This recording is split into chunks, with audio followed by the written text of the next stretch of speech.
Hi, Jamaicans, and all our friends of Jamaica who've been supporting and praying for our students in Ukraine. Just wanted to let you know the good news that although their flight was a little delayed, 20 students are on their way to Jamaica. And again, I can't say it enough, we give thanks. The others are all out of Ukraine. They're all accounted for, so I wanted you to know that. I know some of you have been concerned and asking questions as to the well-being of the young lady who had left after everyone on her way from East Ukraine to Poland.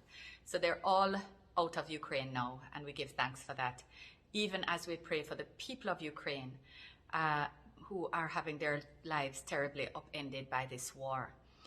I know that some of you have also been asking about the young lady whose cat is not being allowed to enter Jamaica right now because of the high incidence of rabies in Ukraine and the fact that Jamaica is one of just a handful of countries in the world that has managed to eliminate rabies.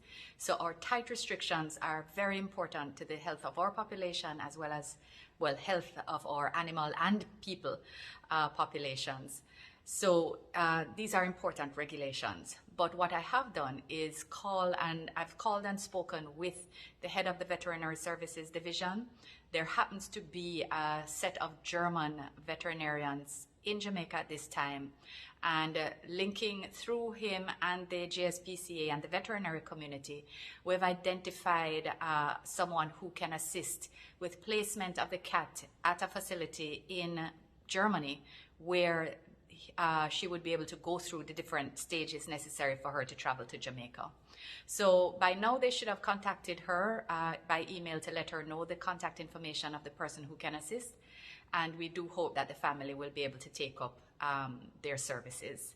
So again, Jamaica, thank you for all your prayers. Please keep them up for the people of Ukraine, that there will be a cessation of hostilities and a return to sustainable peace. Bless you all, and bless Jamaica land we love.